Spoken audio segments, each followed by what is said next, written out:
What is up, everyone? Welcome back to Get Jabby. I'm Achara Kirk, joined by Steph Sabra. Hello. What up, bro? What up? We're carrying on with season 2 of Daredevil. This time we're on episode 8. It's called Guilty as Sin. Ooh. All right. So if you guys want to watch the entire episode along with us without any cuts or interruptions, you can do that by joining our Patreon, patreon.com/JabbyKawaii, or by becoming a member here on the channel. You will need your own Disney Plus subscription, though, in order to open the show up in an adjacent window to our reaction. We give you a 3-to-1 countdown sync and make it really easy for you to join in with us, so it's super fun. Come join us there. And if you're here on YouTube, please don't forget to subscribe, click that bell icon with all notifications switched on, and upvote this video if you are enjoying what you are watching. I'm very excited to carry on with this, so let's do it. Whoa. They're on all sides. 40 stories. I got a problem. Ninjas. No, you don't get it. I can't get a read on these guys. There's no sound. There's no heartbeat. There's nothing. Don't focus on the fighters. Track the weapons. They have swords. Yeah, swords I can hear. Oh, they're all ninjas. Oh, Oh shit. they're all like Nobu. Yeah. Woo! Or like stick. This is gonna be a tough one. Oh dang. But Elektra knew her shit though. Yeah. She knows him. She knows how to fight them too. Oh, oh, oh. Oh my god. All my childhood dreams came true. Jeez. Oh wow. Wow, they spared no one. Ooh. Electra, no! Oh no! You distracted her. Oh no. Oh, that's a big gash. Oh no! Oh no. Oh, focus.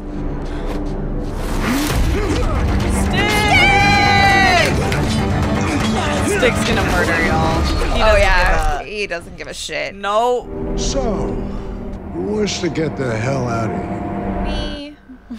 Hey, daddy, who left me? Yeah. Second Oh, yay. daddy. That's so funny. I was always just like, oh, they're like Stick, and then Stick shows up. Like, hello. Did someone call? Yeah. We need to get her to a hospital. Doctors can't help her. I can. I'm going to your place. It's her only shot. Sweetie, stay with me. Oh, he said sweetie? Can you save her? Not before I make her worse.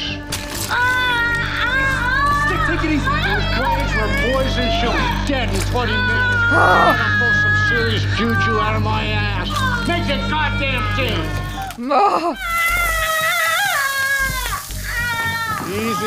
Easy, young lady. I'm right Oh. She'll recover. 24 hours will tell. I've known her to pull through worse. What'd you just say? Ellie's a real fighter. Always has been. You know her? I didn't mention that. Colonel, how long have you known the defendant? I'd say the better part of a decade. I wonder if you could tell us how Lieutenant Frank Castle won the Navy Cross. Lieutenant Frank Castle was part of a small team. He was conducting a close target reconnaissance in the vicinity of the Hindu Kush. The mission became compromised, taking enemy contact on 3 sides. Lieutenant Castle wanted to abort, pulling the plug would save lives. Officer in charge said no. The first hour, the officer in charge of that mission got his arm blown off. Frank went to the LZ all by himself, draw the bastards away. Frank against God knows how many. And then there was silence. The team thinks, that's it, Frank's dead, and we're next. Next sound they hear is the helos, the helicopters. They get to the landing zone, you know what they see? Frank Castle, standing there, grinning. 32 Moors surrounding him. Wow. If you had to sum up Frank Castle, how would you do it? I would say Frank Castle is a man who would gladly give his life to keep others safe.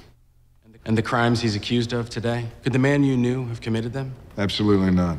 Lieutenant Frank Castle that I know is a hero, man who deserves our respect. Thank you, sir. No more questions, Your Honor. Oh God, what's the GA gonna pull out? My father served in Vietnam. He said the only people who truly know what happened are the ones that were there. He told a nice story, Colonel. But how can we know that it happened the way you described? Well, perhaps I wasn't clear. I was there, ma'am. That officer that didn't listen to Frank, you're looking at him. And believe me when I tell you, I thank God every day that I only lost my arm. Nice. No further questions at this time, Your Honor. It all began centuries ago. Nobody knows how many, but the shit we're dipping into is ancient. Bloodthirsty, greedy brutes after loot, pussy, booze, same old, same old. But one day, one of these collections of assholes comes across a thing they can barely understand. Real treasure, not gold or rubies or any of that. They found the secret. What secret? Immortality. And finally give themselves a name, the Hand. But the Hand made one mistake. They made enemies. Bingo. Some say it was just a kid. Hand comes into his village, kills everyone. Kid pulls the knife from the breast of his dead mother. He cuts down some of the Hand's finest warriors. They give him a name, the Chaste. In this fairy tale, you're the chase, right? That's why I didn't tell you.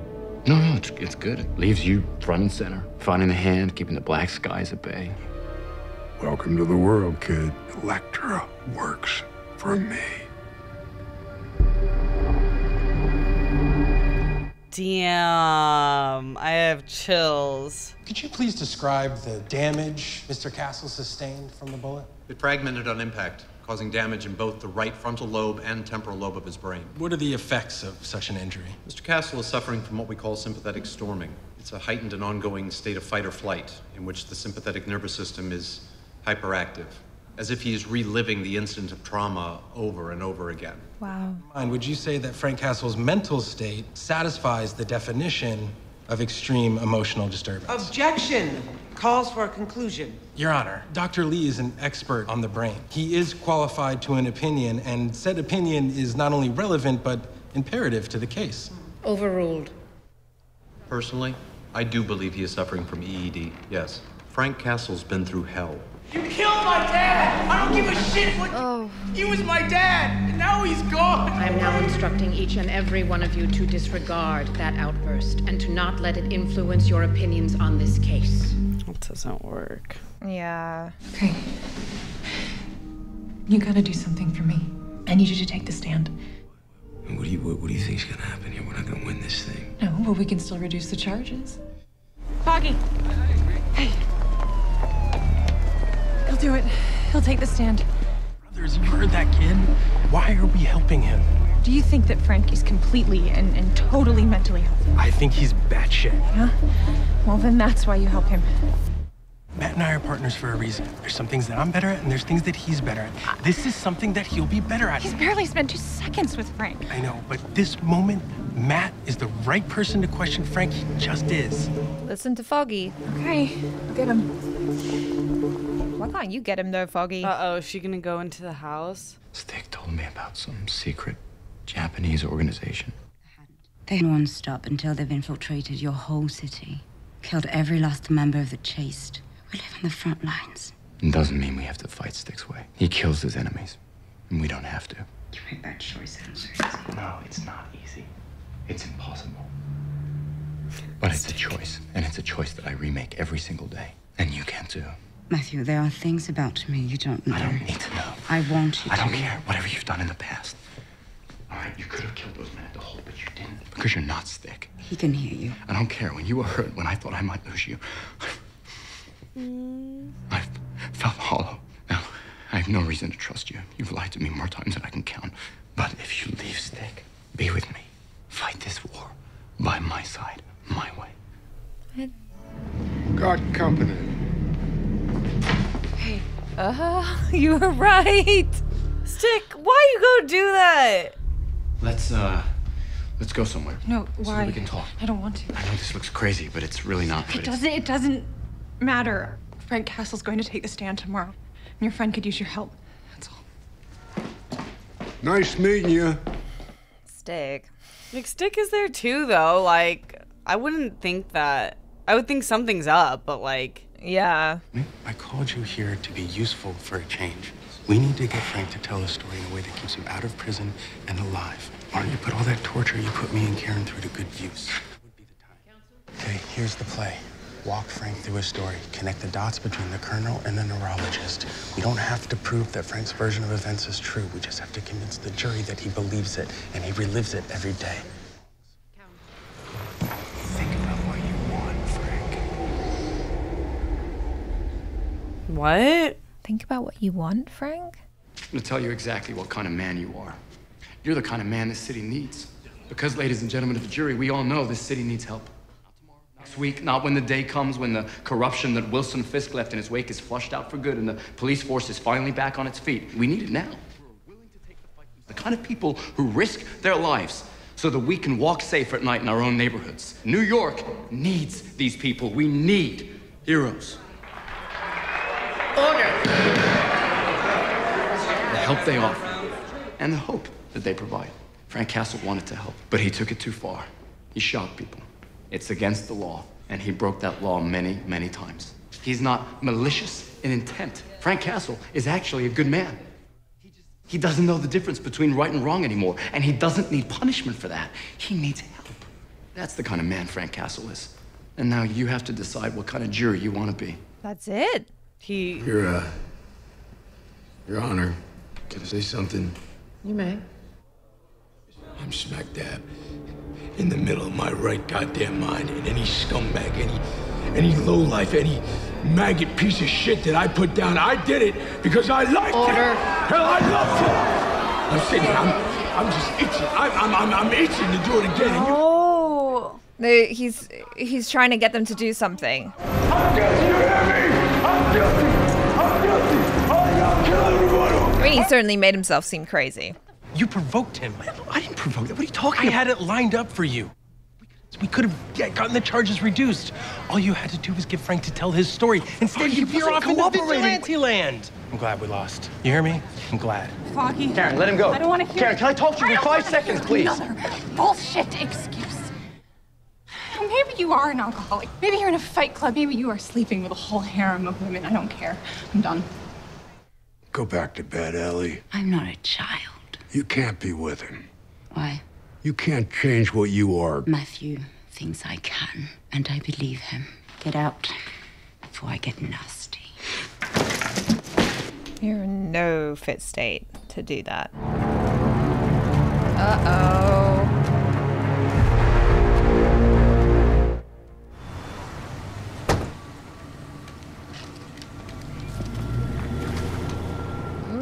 I hope you're listening. Or are they in there already? They don't have heartbeats. That's right.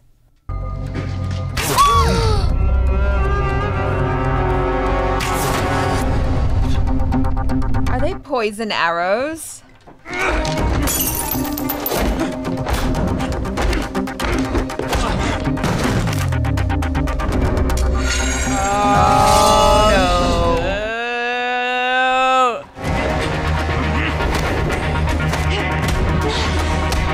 Oh, she's not at 100%.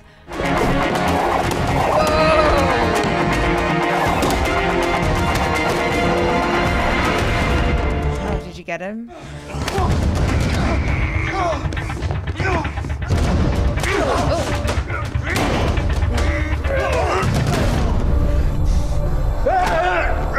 Who do you work for? They'll never tell. He's gonna kill himself. You tell them, whoever they are, I'm gonna find them. And when I do, I'm gonna not kill them.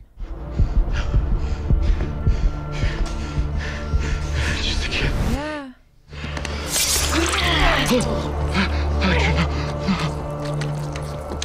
Oh, Electra! Electra! What did you do? This is who I am. Matthew. Toilet cleaner, baking soda, pliers. I got this one. Who are you?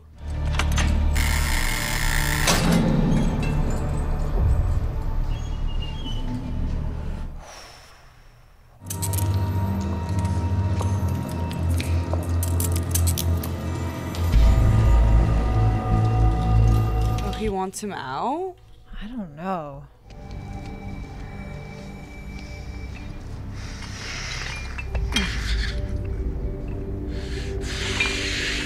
It's Kingpin. Yeah. Yep. Oh, dang. Got that prison body. Yeah. I see you got my message. What? Oh. So many questions. Yeah. What? Are they teaming up now? Jeez. He's a bad guy. Yeah. Punisher would want him dead. I wonder what he said to him. I'm sure we'll find out. Yeah. Yeah.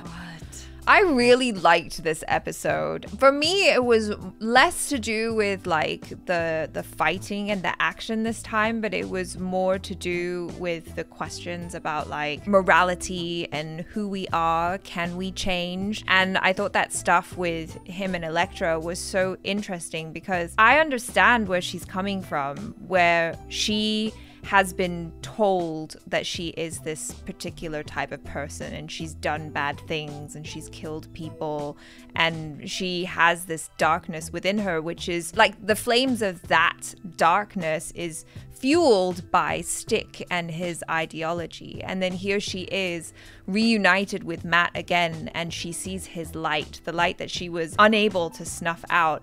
And he offers her the opportunity to kind of become the person that he sees her to be and to be better. And she wants to take it. But then at the very last moment, she reverts back to making that same choice of killing instead of, you know, doing his way. So it's like, can we really change? You know, who are we? Yeah, I love that part because the part that I love about him and the Catholicism is that you bring into this question, like, we don't really know what's right and wrong. Like, as human beings, we're all interpreting what we think could be right or wrong. And although I do think we shouldn't be the ones making the decision of people living or dying, sometimes what we saw with Elektra, she would have died and she wouldn't have been injured if she had killed that person. Yeah. It's so complicated. And I love what she brings out of him because he has to like continue evolving as a character and as a hero and figuring out where he lives in this world. But Stick is like kind of a groomer in that sense. He's like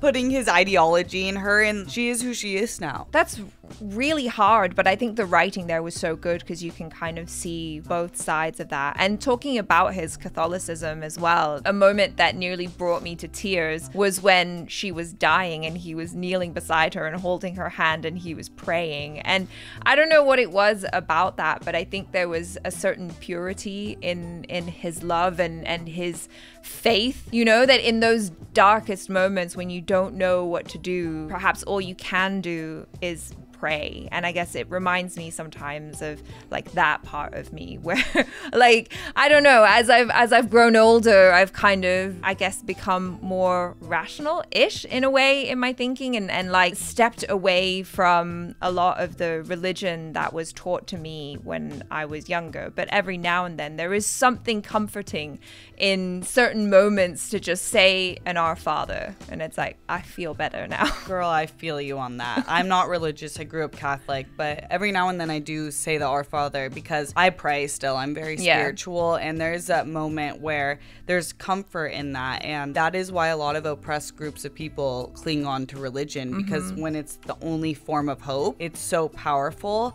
And then at the same time, it made him realize, like, he didn't want to live without her. Yeah. And, like, I don't know if he's ever wanted to be not with her, even though she is the exact opposite of what his life is and what his choices are. But I want to know where Stick goes. He said he's bringing the band back. Who's the band? Who's the band? Like, I don't know, but that is very, very interesting. And it was exciting to have Stick back. You know, even though I think you made a really great comment last season when he left and you said something like, bye toxic. Like, because he is toxic, and he does kind of have the hallmarks of an abusive parent, but he is a really interesting character because he's someone who is very, very strong in his convictions. He's not easily swayed, and when you pit that against someone else who is equally as stubborn, like Daredevil, then, you know, you have some interesting creating conflict. And the thing that they do really well in the show is like they make characters who have very compelling beliefs, and they kind of force you, the audience, to live in that gray area where you're like, well, yeah, I can kind of see why this one person's belief might be correct, but equally this other person's belief is also correct. So like, where do we stand as an audience as they're showing us all this stuff? Yes, and on the flip side of that, like, while I do totally empathize with Matt here, like, he loves her and he wants to be with her, at the same time, when she is around, problems are caused. That's true. And he's implicating Foggy and Karen. He doesn't care that the case is lost, but, you know, everyone looking at their law firm does, and that's all Foggy has. Matt has this double life. Foggy doesn't. He's a lawyer. That's true. And he left the big law firm to do this with Matt. And now it's like Matt's leaving him hanging. Yeah, I mean, I found that extremely frustrating. Like, I do want to see Matt do more lawyer work. And it, like I said, it has been really lacking this season. It's frustrating because he's deserting his friends who all they've done is be there for him, and then that's something that I find really hard to stomach. It's great character arc because, you know, we all go through these moments where we like prioritize one thing over the other, and we lose kind of focus on our balance, especially because he's like a warrior. You have to find balance. It's so important in everything you do. Like, I don't think that you can find peace in one area if one area is completely forgotten. And he's like in this moment where he's, I think, questioning or re-questioning what he wants to do and how he wants to do it. Like, even before she killed him, she was like, I'm gonna find those guys and kill, he almost said kill them. Like, he's kind of losing himself. Exactly. And it is what he said, you know, he has to make a choice every day, and he has to recommit himself to that choice every day. And I think for anyone, regardless of what it is that we're doing, whatever decisions, big or small, it is about making a commitment to doing that. Whether it's like, I'm going to go to the gym every day, or like whether it's I'm going to continue loving this person and like committing my life to them. It's a daily choice, and you have to work at it. And she does challenge him in that way. But I also really loved the moment where after she murdered that kid, she's all like, this is who I am, you know, can you still love me? And that felt so vulnerable to me, because I think obviously not all of us are murderers, right? And not all of us have super dark secrets, but there are parts of us that we are afraid to show people that we love, because we have this fear of like not being good enough or failing in some way and not being loved. And so that felt like a really real moment to me, where I was just like, oh, I see that little girl in you who's just like, oh, I just want to be loved. And she's killing a murderer. It's like there's so much gray area, right? But he's a kid. Yeah, but he was a kid. Yeah. And she could see it. That could have been her as well. I imagine that she must have been indoctrinated when she was young. And it's like, okay, well, how much choice did that person He was have? sent out So on orders. It's all a gray area. Yeah. And that's what this show is really good at. And I good. like that a lot. So you guys, if you enjoyed the episode, please don't forget to like the video, subscribe, all that good stuff. And we will catch you next time. I'm Achara Cook. This is Steps of Bra. Ciao.